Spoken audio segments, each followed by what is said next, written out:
Shalom, party people. So today I want to talk about do you have to run a new processor or something higher than a 3600 processor to play RedSec?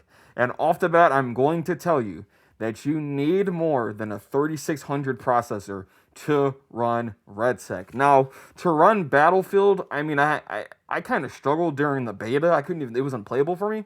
So I don't really know, and I don't have the full game. I just play RedSec because I like the Battle Royale mode.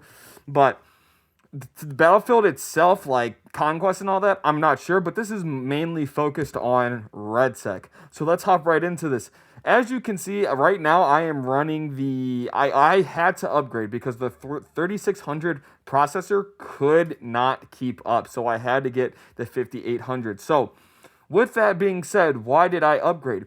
So the 3600 has got me through a lot of games. I mean, Destiny, it's gotten me through almost absolutely every single game that is on my Steam list. Now, if I can pull up my Steam here, I will show you guys the stuff that I have. So, Back for Blood, Battlefield 4, Battlefield 6, Battlefield 6, that's Destiny 2, Get the Heck Out, Halo, Master blah blah blah, Killing Floor 2, Left 4 Dead, Need for Speeds, Outlast, Titanfall, Warhammer, and all these other games. The only two games that it cannot run are not even, I don't even want to say the only two games. Games that the 3600 processor struggles with are games that there's a lot going on the screen, like Battlefield or Helldivers.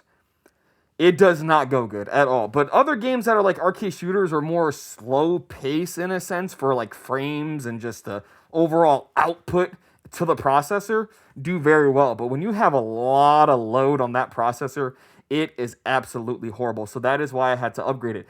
Now I upgraded it, like I said, to the 5800, which I can show you guys here in a second. I closed it out. I don't know why I did that. I'll show you guys again that I got the 3800 right here, and this processor is phenomenal for what I needed to do.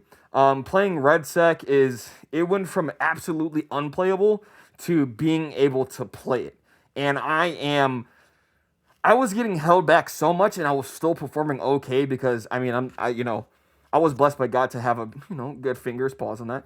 But when I got that 5800, like my teammates started to see like, okay, yeah, his processor was holding him back because I played with the same like couple dudes. So when I got my new processor, they were seeing like this dude's going crazy. So I will say that the 5800, if you do have a 3600, get the 5800 or get something higher, whatever your budget is. The 5800 for me was like $200 and something dollars. So honestly, I'm telling you, it's worth it. It's worth it. Go out, make you some money real quick. If you're a little dude, ask mommy and daddy for a birthday present, Christmas present, but know that you got it early and don't act spoiled when you get nothing. But if you're able to get your own money, get you some money and upgrade your processor because it is an absolute difference. I had to delete my old video because I realized that it wasn't even the game that was having problems, a little bit, but it was ultimately the fact that my processor wasn't even putting out enough, it was getting so much information that it couldn't even, my controller wasn't even registering because my processor was so overfloated with information and just downloads and just overall crap. Just from playing the game, I would have nothing open, and I had gameplay and footage of my 3800 that I had before, but I deleted it because I was so excited. And guys, I was editing the video, and I want to talk about you update your BIOS. I didn't update my BIOS from 2020, so that also could have been a problem why the processor was, it was just overall bad. But update your processor, update your BIOS. But when you update your BIOS, I'm going to show you guys in this video that I'm about to upload, or I'm going to play in a second, that there's certain things that when it comes to upgrading the BIOS that if you don't do it right, it can take an hour job into a 6-hour job like it took me. So just be aware of that.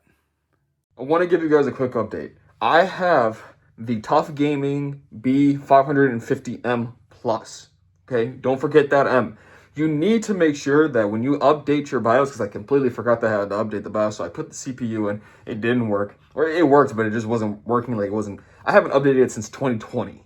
So I put the new one in, absolutely nothing. So I forgot I had to update it. I tried to update it. I spent the last 3 hours trying to update my BIOS because I was using the BIOS for the B550, that's it.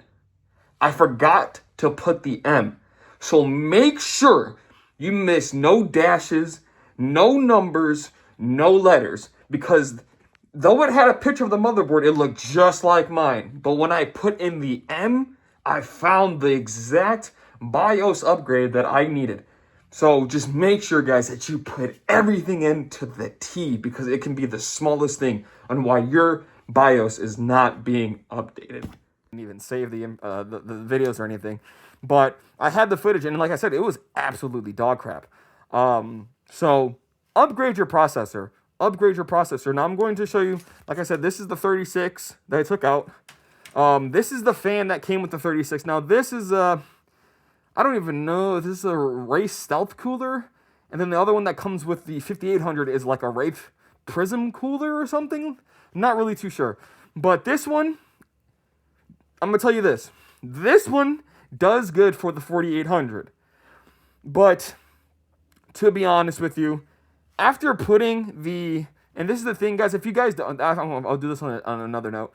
This is the thing. You can control your fan speed. And I don't know if you guys are going to be able to hear it when I turn it up. But this thing cranks. I mean, at full speed, this thing starts to shake my PC, shake my table. And, like, it's crazy. Now, if you don't like loud cooling fans, I guess you could say. I mean, I guess.